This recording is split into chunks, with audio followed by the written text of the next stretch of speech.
Hello दोस्तों, एक बार फिर से बहुत बहुत स्वागत है आपके यूट्यूब चैनल में। चैनल पर पहली बार आएँ तो सब्सक्राइब करना ना भूलें।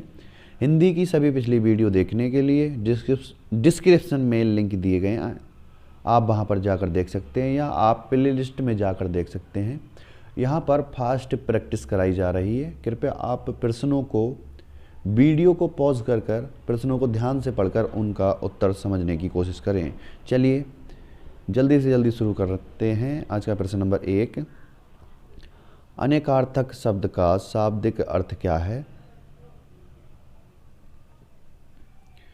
जैसा कि नाम से ही स्पष्ट है, सही उत्तर होगा ऑप्शन नंबर 4, अनेक अर्थ का बोध करने वाला या कराने वाला। अगला प्रश्न नंबर 2, अनेकार्थी शब्दों का प्रयोग अधिकतर कहाँ मिलता है? सही उत्तर होगा ऑप्शन नंबर 2, काव्य में अनेकार्थी शब्दों का प्रयोग अधिकतर मिलता है। अगला प्रश्न नंबर 3, काव्य में रसास्वादन के लिए किस प्रकार के शब्दों का ज्ञान आवश्यक है?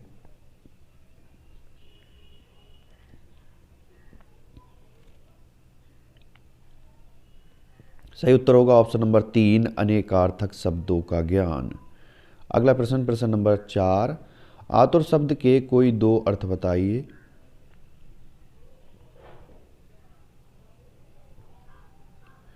सही उत्तर होगा ऑप्शन नंबर 4, व्यग्र और रोगी।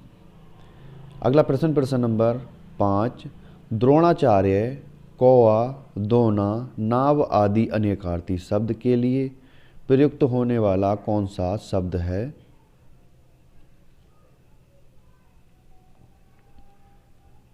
सही उत्तर होगा ऑप्शन नंबर 2, द्रोण। अगला प्रश्न नंबर 6, अंक शब्द के 2 अनेकार्थी रूप चुनिए।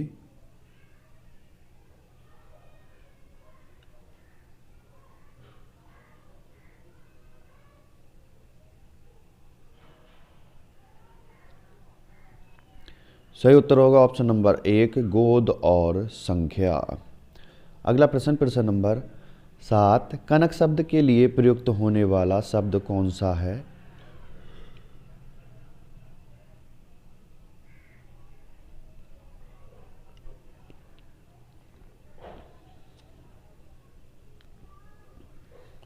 सही उत्तर होगा ऑप्शन नंबर 3, सोना।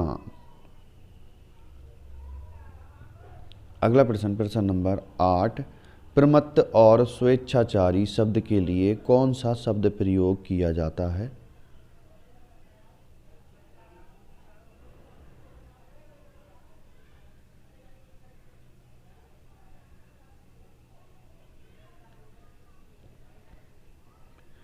सही उत्तर होगा ऑप्शन नंबर 2, उन्नत। अगला प्रश्न नंबर 9, इज्जत चमक शब्दों के लिए एकार्थी शब्द कौन सा है?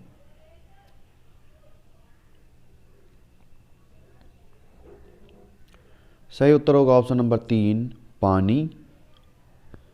अगला प्रश्न नंबर 10, हरि के अनेकार्थी शब्द चुनिए। विष्णु, इंद्र और बंदर ये सभी हरि के समानार्थी शब्द हैं। अगला प्रश्न नंबर 11, वाक्यों का वर्गीकरण कितने आधारों पर किया गया है? सही उत्तर होगा ऑप्शन नंबर 1, 2 आधारों पर किया गया है। अगला प्रश्न नंबर 12, एक उद्देश्य और एक विधेय वाले वाक्य किस श्रेणी में आते हैं? तो ये सरल वाक्य की श्रेणी में आते हैं। ऑप्शन नंबर 3 सही उत्तर होगा, सरल वाक्य। अगला प्रश्न नंबर 13, वाक्य के तत्व कौन कौन से हैं? तो वाक्य के तत्व सार्थकता, क्रम, योग्यता, आकांक्षा, आसक्ति और अनुभव ये सभी वाक्य के तत्व हैं। अगला प्रश्न नंबर 4, वाक्य के कितने अंग होते हैं?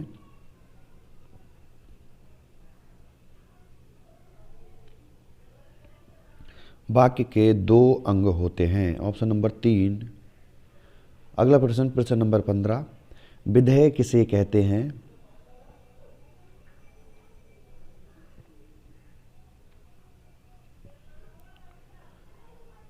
सही उत्तर होगा ऑप्शन नंबर 2, उद्देश्य के विषय में जो कुछ कहा जाए। अगला प्रश्न, प्रश्न नंबर 16, रचना के आधार पर वाक्य के कितने प्रकार हैं?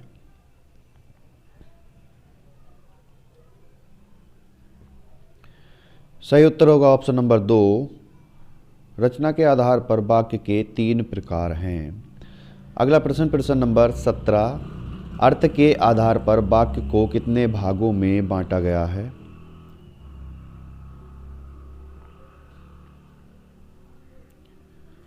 अर्थ के आधार पर वाक्य को 8 भागों में बांटा गया है।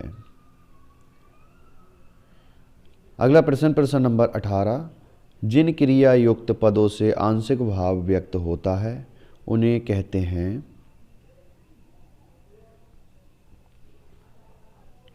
सही उत्तर होगा उन्हें उपवाक्य कहते हैं। अगला प्रश्न, प्रश्न नंबर 19, उपवाक्य के कितने भेद हैं?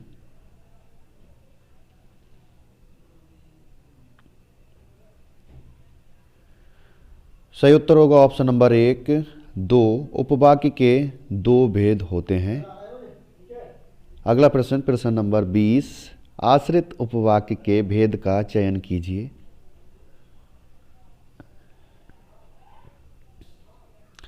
सही उत्तर होगा ऑप्शन नंबर 4, उपयुक्त सभी संज्ञा उपवाक्य, विशेषण उपवाक्य और क्रिया विशेषण उपवाक्य। अगला प्रश्न, प्रश्न नंबर 21, अशुद्धि शोधन किसे कहते हैं?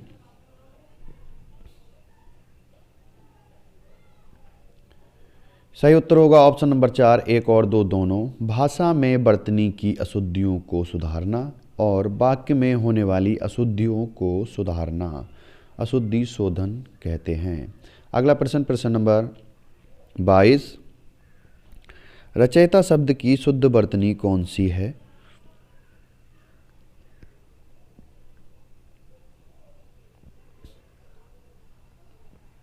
सही उत्तर होगा ऑप्शन नंबर 3, रचयिता। अगला प्रश्न, प्रश्न नंबर 23, सन्यासी शब्द की शुद्ध वर्तनी कौन सी है?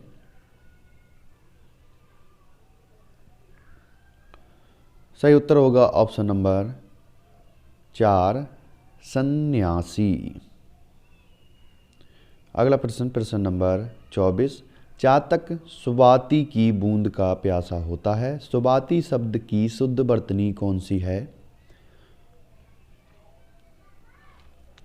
इसका सही उत्तर होगा ऑप्शन नंबर 1, स्वाति। अगला प्रश्न, प्रश्न नंबर 25, तहसीलदारी शब्द की शुद्ध वर्तनी लिखिए।